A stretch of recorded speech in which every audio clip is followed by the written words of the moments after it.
Hello friends, आप सभी को गणतंत्र दिवस की हार्दिक शुभकामनाएं। और इसी के साथ स्टार्ट करते हैं बिहार सुधा डेयरी के साइंस क्वेश्चंस की। जी हाँ दोस्तों, साइंस के मोस्ट इंपोर्टेंट क्वेश्चंस का ये तीसरा पार्ट है। तो अगर आपने बाकी के दो पार्ट नहीं देखे हैं तो उसका लिंक डिस्क्रिप्शन में है, आप लोग जाके देख लीजिए। और इसमें टॉप 40 क्वेश्चंस होते हैं। तो आइए देख लेते हैं आपके क्वेश्चंस को। तो आइए, तो कैसे आपका पहला क्वेश्चन देख सकते हैं आप सभी की सबसे अधिक ध्वनि की चाल होती है। सबसे अधिक ध्वनि की चाल किसमें होगी ये आपको बताना है। तो ये होगी आपके ऑप्शन नंबर ए, यहाँ पे आपका करेक्ट आंसर हो जाएगा। पहले ठोस में होगी, उसके बाद द्रव्य में होगी, उसके बाद गैस में आपकी ध्वनि की चाल होगी। यहाँ पे देख सकते हैं कि गैसों के अपेक्षा द्रव में प्रत्यास्था अधिक होती है तथा ठोस में सबसे अधिक होती है। यही कारण है कि द्रव में ध्वनि की चाल गैसों की अपेक्षा अधिक होती है तथा ठोस में सबसे अधिक होती है। ठीक है, आप लोग समझ गए होंगे। आगे बढ़ते हैं, नेक्स्ट क्वेश्चन को देखते हैं। तो नेक्स्ट क्वेश्चन देख सकते हैं आप लोग। तो दूसरा क्वेश्चन देख सकते हैं, दिया हुआ है कि एक ध्वनि एक माध्यम में जब ध्वनि एक माध्यम से दूसरे माध्यम में जाती है तो अपरिवर्तित रहती है। तो का क्या अपरिवर्तित क्या रहता है दोस्तों? तो इसकी आवृत्ति जो है वो अपरिवर्तित रहती है, यानी कि ऑप्शन नंबर सी आपका करेक्ट आंसर हो जाएगा। यहाँ पे देख सकते हैं कि जब ध्वनि एक माध्यम से दूसरे माध्यम में जाती है तो ध्वनि की चाल तथा तरंग दैर्घ्य बदल जाती है, जबकि आवृत्ति नहीं बदलती। अतः किसी माध्यम में ध्वनि की चाल ध्वनि की आवृत्ति पर निर्भर नहीं करती। ये भी आपके एग्जाम से रिलेटेड है, आप लोग इसे ध्यान रखिएगा कि किसी भी माध्यम में ध्वनि की चाल जो है ध्वनि की आवृत्ति पर निर्भर नहीं करती। यहाँ पे आपका करेक्ट आंसर हो जाएगा ऑप्शन नंबर सी। ठीक है, नेक्स्ट क्वेश्चन तीसरा देख सकते हैं आप लोग कि ध्वनि की चाल के संदर्भ में कौन सा कथन सत्य है। ध्वनि की चाल के संदर्भ में कौन सा कथन सत्य है? तो यहाँ पे देख सकते हैं कि माध्यम का ताप बढ़ने पर ध्वनि का चाल बढ़ जाता है। ये बिल्कुल करेक्ट है। आर्द्र वायु में ध्वनि की चाल बढ़ जाती है। आर्द्र वायु में ध्वनि की चाल बढ़ जाती है, तो ये भी बिल्कुल सही है। और यहाँ पे ध्वनि की चाल प्रकाश की चाल से कम होती है, तो ये भी बिल्कुल सही है। तो आपका तीनों सही है, यानी कि ऑप्शन नंबर डी यहाँ पे करेक्ट आंसर हो जाएगा। आपका तीनों सही है। ठीक है, यहाँ पे बात कर लेते हैं इसके बारे में। तो यहाँ पे देख सकते हैं आप लोग कि माध्यम का ताप देख सकते हैं कि माध्यम का ताप बदलने पर उसमें ध्वनि की चाल बढ़ जाती है। वायु में 1 डिग्री सेल्सियस ताप बढ़ने पर ध्वनि की चाल 0.61 मीटर प्रति सेकंड बढ़ जाती है। ठीक है, यहाँ तक क्लियर है आप लोगों को। आगे देख सकते हैं कि नमी युक्त वायु का घनत्व शुष्क वायु के घनत्व से कम होता है, अतः आर्द्र वायु में ध्वनि की चाल बढ़ जाती है। ठीक है, यही कारण है कि बरसात के मौसम में सीटी की आवाज दूर तक सुनाई देती है। समझ गए आप लोग। आगे देख सकते हैं कि ध्वनि की चाल प्रकाश की चाल से बहुत कम होती है। ये लोग आप लोग अच्छे से जानते हैं। ठीक है, आगे नेक्स्ट क्वेश्चन को देख लेते हैं। तो नेक्स्ट क्वेश्चन देख सकते हैं कि जब दो लोग आपस में बात करते हैं तब कितने डेसिबल ध्वनि उत्पन्न होती है। तो जब दो लोग आपस में बात करते हैं तो आपकी 30 डेसिबल ध्वनि उत्पन्न होती है। ऑप्शन नंबर सी यहाँ पे आपका करेक्ट आंसर हो जाएगा, 30 डेसिबल। ठीक है दोस्तों, आगे बढ़ते हैं। तो आगे पांचवा क्वेश्चन देख सकते हैं आप लोग कि आर्द्र वायु में ध्वनि का वेग शुष्क वायु की तुलना में अधिक होता है। क्योंकि आर्द्र वायु की तुलना में क्यों अधिक होता है ये आपको बताना है। तो इसका आपका option number B correct answer हो जाएगा। शुष्क वायु की तुलना में घनत्व कम होता है। शुष्क वायु की तुलना में आपकी घनत्व कम होता है। यहाँ पे आर्द्र वायु में जो है, आर्द्र वायु में शुष्क वायु की तुलना में घनत्व कम होता है, इसलिए ये इसका जो है ध्वनि का वेग अधिक होता है। ठीक है, ऑप्शन नंबर बी यहाँ पे आपका करेक्ट आंसर है दोस्तों। गाइस, इस क्वेश्चन में आपको ध्वनि से ज्यादा क्वेश्चंस मिलेंगे। आपका ध्वनि से सारे क्वेश्चंस इसमें क्लियर हो जाएंगे। ध्वनि से रिलेटेड कोई भी क्वेश्चन आपका बाकी नहीं रहेगा। और पिछले जो मैंने वीडियो कराई थी उसमें आपका लेंस और नेत्र से, लेंस और प्रकाश से वीडियो थे। लेंस, नेत्र और प्रकाश से रिलेटेड क्वेश्चन है। तो आपने वो नहीं देखा है तो आप लोग जाके पार्ट 2 वाला देख लीजिए, साइंस का पार्ट 2। उसमें लेंस, नेत्र और प्रकाश से क्वेश्चन थे। तो फिलहाल देखते हैं आगे क्वेश्चन को। तो आगे क्वेश्चन देख सकते हैं कि ध्वनि का तारतम्य किस पर निर्भर करता है या फिर किस पर निर्भर होता है। तो ये इसकी आवृत्ति पर निर्भर होता है। ऑप्शन नंबर ए आपका करेक्ट आंसर है। और नेक्स्ट क्वेश्चन देख सकते हैं कि ध्वनि तरंगों में से निम्न में से कौन सी घटना नहीं होती है। तो ध्वनि तरंगों में कौन सी घटना नहीं होती है? तो आपका ध्वनि तरंगों में ध्रुवण नहीं होता है, विवर्तन होता है, परावर्तन होता है, व्यतिकरण होता है, लेकिन ध्रुवण नहीं होता है। इसलिए ऑप्शन नंबर बी आपका करेक्ट आंसर हो जाएगा। ठीक है, आगे बढ़ते हैं। आगे देख सकते हैं नेक्स्ट क्वेश्चन कि विश्व स्वास्थ्य संगठन यानी कि WHO के अनुसार कितने डेसिबल ध्वनि मानव के लिए सर्वोत्तम होती है। तो कितने डेसिबल की ध्वनि मानव के लिए सर्वोत्तम होती है, तो ये हो जाता है आपका 45 डेसिबल।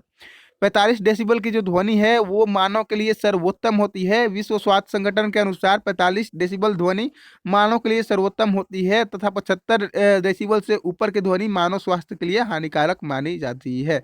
ठीक है, आगे बढ़ते हैं। तो आगे 9वां क्वेश्चन देख सकते हैं आप लोग कि निम्न में से किसका ध्वनि के वेग पर कोई प्रभाव नहीं पड़ता। तो ध्वनि के वेग पर किसका प्रभाव नहीं पड़ता, तो दाब का जो है ध्वनि के वेग पर कोई प्रभाव नहीं पड़ता। यहाँ पे मैंने बताया कि आज आपको ध्वनि के सारे क्वेश्चन जो है क्लियर हो जाएंगे, इसमें आपको कोई डाउट नहीं रह जाएगा। तो इसी बात पे वीडियो को लाइक करके अपने दोस्तों के साथ शेयर कर दीजिए और चैनल अगर सब्सक्राइब नहीं किया है तो सब्सक्राइब कर लीजिए और नोटिफिकेशन बिल को ऑन कर लीजिए ताकि कोई भी वीडियो आपसे ना छूटे। और हमारे टेलीग्राम का ग्रुप भी ज्वाइन कर लीजिए, क्योंकि अगर आपको PDF चाहिए होगी तो टेलीग्राम पे आपको प्राप्त हो जाएगी। ठीक है, यहाँ पे देख सकते हैं कि ताप समान होने पर गैस में ध्वनि की चाल पर दाब का कोई प्रभाव नहीं होता है। ठीक है, ताप समान अगर होगा तो गैस में ध्वनि की चाल पर दाब का कोई प्रभाव नहीं हो पड़ता है, यानी कि ये इसका जो है डिस्कशन है। आगे देख सकते हैं नेक्स्ट क्वेश्चन को। तो 10वां क्वेश्चन देख सकते हैं कि ध्वनि के स्रोत व परावर्ती सतह के बीच न्यूनतम दूरी होना चाहिए जिससे कि प्रतिध्वनि स्पष्ट रूप से सुनाई दे सके। तो कितनी न्यूनतम दूरी होनी चाहिए कि प्रतिध्वनि स्पष्ट रूप से सुनाई दे सके, तो 17 मीटर की दूरी होनी चाहिए। 17 मीटर आपका करेक्ट आंसर हो जाएगा ऑप्शन नंबर बी में। अगर आप लोग प्रैक्टिस सेट लगाते होंगे किसी भी चीज़ का प्रैक्टिस सेट अगर आप लगाते होंगे, चाहे आप रेलवे का लगा रहे हो, NTPC का लगा रहे हो, ग्रुप डी का लगा रहे हो, या फिर आप बिहार दरोगा का लगा रहे हो, सब में आपको ये क्वेश्चंस देखने को मिल जाएंगे ध्वनि से। ठीक है, आगे बढ़ते हैं। फिलहाल नेक्स्ट क्वेश्चन देख सकते हैं कि पास आती हुई रेलगाड़ी की सीटी की आवृत्ति या तीक्ष्णता बढ़ती जाती हुई ऐसा किस घटना से के कारण होता है। जब ट्रेन पास आती है तो उसकी जो सीटी होती है उसकी आवृत्ति या तीक्ष्णता बढ़ती जाती है, ऐसा किस घटना के कारण होता है, तो ये होता है आपका डॉपलर प्रभाव के कारण। ऑप्शन नंबर बी यहाँ पे करेक्ट आंसर हो जाएगा, डॉपलर प्रभाव। ठीक है, और बिग बैंग थ्योरी आपका हो जाएगा, इसके बारे में बाद में बात कर लेंगे। यहाँ पे डॉपलर प्रभाव आपका करेक्ट आंसर हो जाएगा। आगे बढ़ते हैं। आगे बढ़ने से पहले यहाँ पे देख लेते हैं कि किसी तरंग स्रोत या प्रेक्षण के माध्यम में सापेक्षिक गति के कारण प्रेक्षक को तरंग की आवृत्ति बदलती हुई प्रतीत होती है। ठीक है, तरंग की आवृत्ति इस आभासी परिवर्तन को डॉपलर प्रभाव कहते हैं। ठीक है, आगे बढ़ते हैं। तो आगे 12वां क्वेश्चन देख सकते हैं कि फ़ारेनहाइट और सेल्सियस ताप को मापने की दो मापियां हैं। किसी ताप का रिकॉर्ड किया गया संख्यात्मक मान यदि दोनों मापनियों में समान हो तो वह मान क्या होगा। तो वह तापमान क्या होगा जो दोनों में समान हो, तो वो होगा आपका -400 डिग्री। -400 डिग्री जो होगा, सॉरी यहाँ पे -40 डिग्री है, ये डिग्री की जगह पे यहाँ पे शून्य होगा, है -40 डिग्री होगा। -40 डिग्री होगा जो कि आपका दोनों में समान होगा, चाहे इसे आप फ़ारेनहाइट कह दीजिए चाहे आप सेल्सियस कह लीजिए, दोनों में समान ही होगा। नेक्स्ट क्वेश्चन देख सकते हैं कि परम शून्य अर्थात इसके नीचे प्राप्त नहीं किया जा सकता लगभग कितना होता है। तो परम शून्य का मान आपका -273 केल्विन होता है। ऑप्शन नंबर सी यहाँ पे करेक्ट आंसर हो जाएगा, सॉरी ऑप्शन नंबर बी यहाँ पे आपका करेक्ट आंसर हो जाएगा दोस्तों। और यहाँ पे आगे पढ़ सकते हैं कि सिद्धांत रूप में अधिकतम ताप की कोई सीमा नहीं होती है। सिद्धांत रूप में अधिकतम ताप की कोई सीमा नहीं होती है, परंतु न्यूनतम ताप की सीमा है। किसी वस्तु का तापमान -273.15 डिग्री सेल्सियस से कम नहीं हो सकता है। इसी को हम परम शून्य तापमान कहते हैं और केल्विन में 0 केल्विन कहते हैं। ठीक है, केल्विन में क्या कहते हैं, 0 केल्विन कहते हैं। आगे बढ़ते हैं। नेक्स्ट क्वेश्चन देख सकते हैं कि दो द्रवों का एक समांगी मिश्रण है, उन्हें कैसे अलग किया जा सकता है। तो दो द्रवों का अगर एक समांगी मिश्रण है तो उन्हें जो है आसवन के द्वारा अलग किया जा सकता है। ऑप्शन नंबर डी आपका करेक्ट आंसर हो जाएगा। और नेक्स्ट क्वेश्चन देख सकते हैं कि जल कितने केल्विन पर उबलता है। तो जल कितने केल्विन पर उबलेगा दोस्तों, तो ये उबलेगा 373 केल्विन पे उबलेगा जल। ठीक है, आगे बढ़ते हैं। आगे नेक्स्ट क्वेश्चन देख सकते हैं कि किसी द्रव्य का वायुमंडलीय दाब कम करने पर क्या होता है। तो किसी द्रव्य का वायुमंडलीय दाब अगर आप कम कीजिएगा तो उसका जो है द्रव्य का क्वथनांक जो है वो कम हो जाएगा। ऑप्शन नंबर बी यहाँ पे आपका करेक्ट आंसर हो जाएगा। ठीक है, नेक्स्ट क्वेश्चन को देख सकते हैं कि ताप गतिकी का प्रथम नियम सामान्यता किससे संबंध मामला है। तो ताप गति का प्रथम नियम जो सामान्यता है वो किससे संबंध मामला है, तो ये जो है संबंधित है आपका ऊर्जा के संरक्षण के सिद्धांत से। ऊर्जा के संरक्षण के सिद्धांत या फिर ऊर्जा के संरक्षण के नियम से आपका ताप गतिकी का प्रथम नियम सामान्यतः संबंधित है। ठीक है, ऑप्शन नंबर बी यहाँ पे आपका करेक्ट आंसर हो जाएगा। आगे बढ़ते हैं, तो आगे 18वां क्वेश्चन देख सकते हैं कि पृथ्वी का वायुमंडल निम्न में से किस विधि के से गर्म होता है। तो हमारा पृथ्वी का जो वायुमंडल है किस विधि से गर्म होता है, तो ये हमारे संवहन विधि से गर्म होता है। ऑप्शन नंबर बी आपका करेक्ट आंसर है। और आगे देख सकते हैं कि निम्न में से किसमें सम्मोहन होता है। तो सम्मोहन किसमें होता है, तो यहाँ पे आपको बताना है कि सम्मोहन किसमें होता है। तो सम्मोहन केवल द्रव और गैस में होता है, ठोस में सम्मोहन नहीं होता है। ऑप्शन नंबर डी यहाँ पे आपका करेक्ट आंसर हो जाएगा। ठीक है, आगे बढ़ते हैं, आगे देख सकते हैं कि 20वां क्वेश्चन आपका कि निम्नतम तापमान किसके द्वारा मापी जाती है। तो निम्नतम तापमान जो है आपका देख सकते हैं कि एल्कोहल थर्मामीटर द्वारा मापी जाती है। एल्कोहल थर्मामीटर द्वारा मापी जाती है न्यूनतम तापमान। ठीक है, सॉरी, निम्नतम तापमान। नेक्स्ट क्वेश्चन देख सकते हैं कि जब पानी को 0 डिग्री सेल्सियस से 10 डिग्री सेल्सियस तक गर्म किया जाता है तो इसका आयतन क्या होता है। यहाँ पे 0 डिग्री सी लिखा हुआ है और 10 डिग्री सी लिखा हुआ है। ठीक है, 0 डिग्री सेल्सियस से 10 डिग्री सेल्सियस तक गर्म किया जाता है तो इसका आयतन क्या होता है। तो इसका आयतन जो है पहले घटता है उसके बाद बढ़ता है, पहले घटता है उसके बाद बढ़ता है, यानी कि ऑप्शन नंबर डी आपका यहाँ पे करेक्ट आंसर हो जाएगा। दोस्तों आगे बढ़ते हैं, आगे देख सकते हैं कि परम शून्य ताप क्या है। परम शून्य ताप क्या है, तो ये मैंने पहले ही डिस्कस किया है हम लोगों ने कि परम शून्य ताप वह है कि संवैधानिक रूप से न्यूनतम संभव तापमान है, इससे कम नहीं हो सकता है किसी चीज का तापमान, ये सबसे कम तापमान है। तो ये सैद्धांतिक रूप से सबसे कम तापमान यानी कि न्यूनतम संभव तापमान जो होता है वो परम शून्य ताप होता है। ठीक है, नेक्स्ट क्वेश्चन यहाँ आप देख सकते हैं कि अच्छे अवशोषक ही अच्छे उत्सर्जक होते हैं। ये बात कहा गया था, किसके द्वारा कहा गया था, किस नियम के द्वारा कहा गया था, यही आपको बताना है कि अच्छे अवशोषक ही अच्छे उत्सर्जक होते हैं, किसका नियम है। तो ये जो है आपका किरचॉफ का नियम है। ठीक है, ये किरचॉफ का नियम है। ऑप्शन सी आपका करेक्ट आंसर हो जाएगा, किरचॉफ का नियम। किरचॉफ का नियम क्या कहता है कि अच्छे अवशोषक ही अच्छे उत्सर्जक होते हैं तथा बुरे अवशोषक जो है बुरे उत्सर्जक होते हैं। उदाहरण के अगर रूप में ले लिया जाए तो उदाहरण देख सकते हैं कि यदि अंधेरे में एक काली एवं एक सफेद वस्तु को समान ताप पर गर्म करके रख दिया जाए तो किरचॉफ के नियम के अनुसार अंधेरे में काली वस्तु अधिक चमकेगी। ठीक है, ये बात आप लोग ध्यान में रखिएगा, इसे जो है भूलने वाला मिस्टेक मत कीजिएगा। आगे बढ़ते हैं, नेक्स्ट क्वेश्चन देख सकते हैं कि आपेक्षिक आर्द्रता मापने के लिए किस उपकरण का उपयोग करते हैं। तो जब भी आर्द्रता आएगा तो हम कहाँ जाएंगे, तो हम जाएंगे हाइग्रोमीटर के पास। आपेक्षिक आर्द्रता किससे मापी जाएगी, तो हाइग्रोमीटर से मापी जाएगी। ऑप्शन नंबर बी यहाँ पे आपका करेक्ट आंसर हो जाएगा। और नेक्स्ट क्वेश्चन देख सकते हैं कि गुप्त उष्मा का मात्रक होता है। तो गुप्त उष्मा का मात्रक क्या होता है, तो गुप्त उष्मा का मात्रक जो है जूल प्रति केजी होता है। ऑप्शन नंबर बी यहाँ पे आपका करेक्ट आंसर हो जाएगा, जो गुप्त उष्मा का मात्रक जूल प्रति केजी होता है। आगे बढ़ते हैं, आगे 26वां क्वेश्चन देख सकते हैं आप लोग कि एक मनुष्य का तापमान 60 डिग्री सेल्सियस है, 60 डिग्री सेल्सियस है, तो उसका तापक्रम फ़ारेनहाइट में कितना होगा। तो 60 डिग्री सेल्सियस है तो फ़ारेनहाइट में कितना होगा, तो ये होगा 140 डिग्री फ़ारेनहाइट। ठीक है, 140 डिग्री फ़ारेनहाइट होगा। ऑप्शन नंबर ए यहाँ पे करेक्ट आंसर हो जाएगा। नेक्स्ट क्वेश्चन देख सकते हैं कि रोमर वैज्ञानिक ने किस ग्रह के उपग्रहों की गति को देखकर प्रकाश का वेग ज्ञात किया था। तो किस ग्रह के गति को देखकर प्रकाश का वेग ज्ञात किया था रोमर के वैज्ञानिक ने, तो ये थे आपके बृहस्पति ग्रह। बृहस्पति ग्रह का वेग देखकर इन्होंने प्रकाश की गति ज्ञात की थी। आगे बढ़ते हैं, आगे देख सकते हैं कि प्रकाश का तरंग सिद्धांत जो वेव थ्योरी है वो किसने दिया था। प्रकाश का तरंग सिद्धांत यानी कि वेव थ्योरी किसने दिया था, तो ये दिया था आपका हाइजेन ने। ठीक है, हाइजेन ने दिया था। ऑप्शन नंबर बी आपका यहाँ पे करेक्ट आंसर हो जाएगा। दोस्तों नेक्स्ट क्वेश्चन देख सकते हैं, तो नेक्स्ट क्वेश्चन देख सकते हैं आप लोग कि यहाँ पे 29वां क्वेश्चन की निम्न में से मिलान गलत कौन सा है। तो निर्वात में प्रकाश की चाल दिया हुआ है, पानी में प्रकाश की चाल दिया हुआ है, कांच में दिया हुआ है और नाइलन में दिया हुआ है।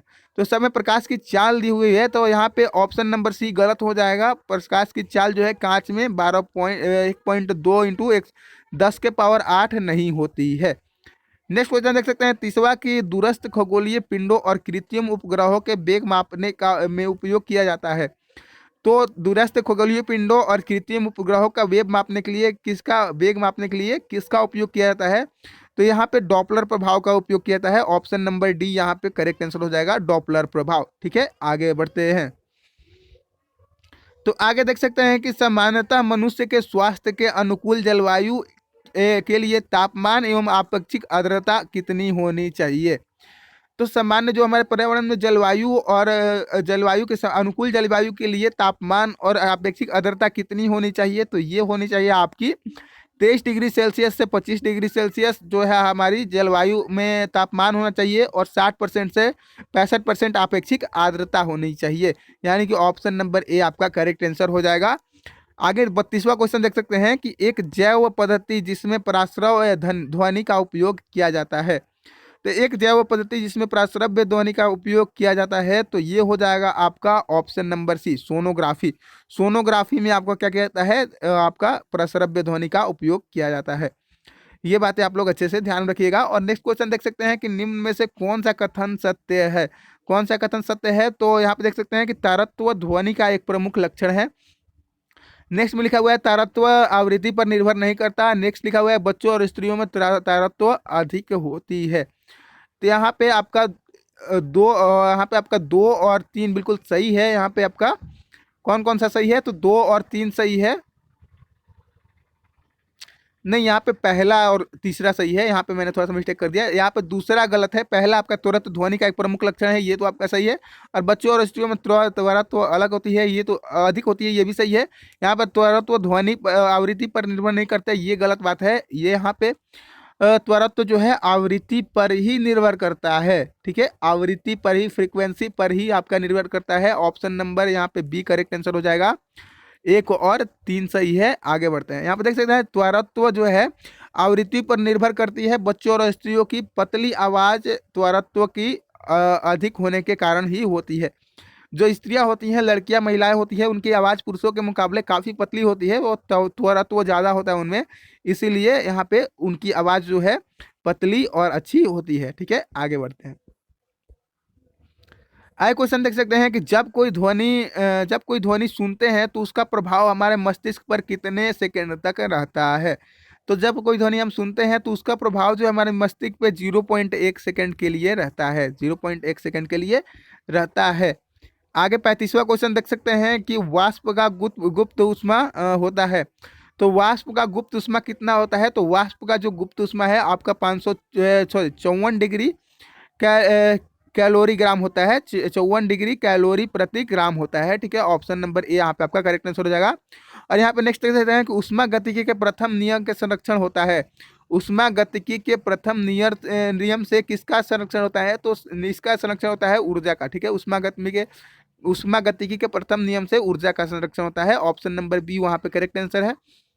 और नेक्स्ट क्वेश्चन देख सकते हैं कि रुद्धोष्म परिवर्तन, जिसमें देख सकते हैं कि एडिबियाटिक चेंजिंग जो है में क्या अपरिवर्तित रहता है? ठीक है, या फिर क्या बदलता है? तो यहाँ पे आपका option number A correct answer हो जाएगा। ऊष्मा अपरिवर्तित रहती है। ऑप्शन नंबर ए आपका करेक्ट आंसर हो जाएगा। और नेक्स्ट क्वेश्चन देख सकते हैं निम्न में से कौन सा पदार्थ चालक का उदाहरण है? तो चालक का उदाहरण इनमें से कौन सा है? तो यहाँ पे अम्लीय जल जो है वो चालक का उदाहरण है। ऑप्शन नंबर सी यहाँ पे आपका करेक्ट आंसर हो जाएगा दोस्तों। नेक्स्ट क्वेश्चन देख सकते हैं कि अशुद्धियों के कारण द्रव्य का क्वथनांक पर प्रभाव पड़ता है। क्या प्रभाव पड़ता है? अशुद्धियों के कारण द्रव्य का जो क्वथनांक होता है वो बढ़ता है। ठीक है, द्रव्य का क्वथनांक जो है अशुद्धियों के कारण क्या होता है? बढ़ता है। ऑप्शन नंबर ए यहाँ पे आपका करेक्ट आंसर है। और नेक्स्ट आज का लास्ट क्वेश्चन देख सकते हैं कि बिना किसी ताप परिवर्तन के किसी पदार्थ को द्रव्य से गैस में परिवर्तित करने के लिए अपेक्षिक ऊष्मा को इसकी गुप्त ऊष्मा कहा जाता है। ऑप्शन नंबर यहाँ पे इसका कौन सा सही होगा? तो यहाँ पे ऑप्शन नंबर बी एकदम करेक्ट आंसर हो जाएगा। वाष्पन जो है करेक्ट आंसर हो जाएगा, ऑप्शन नंबर बी। तो गाइस ये आपके 40 क्वेश्चन साइंस से थे जो कि मोस्ट इंपॉर्टेंट थे। तो वीडियो अच्छी लगी हुई है तो वीडियो को लाइक करके चैनल को सब्सक्राइब कर लीजिएगा और अपने दोस्तों के साथ शेयर भी कर लीजिएगा। मिलते हैं नेक्स्ट वीडियो में, तब तक के लिए थैंक यू, धन्यवाद।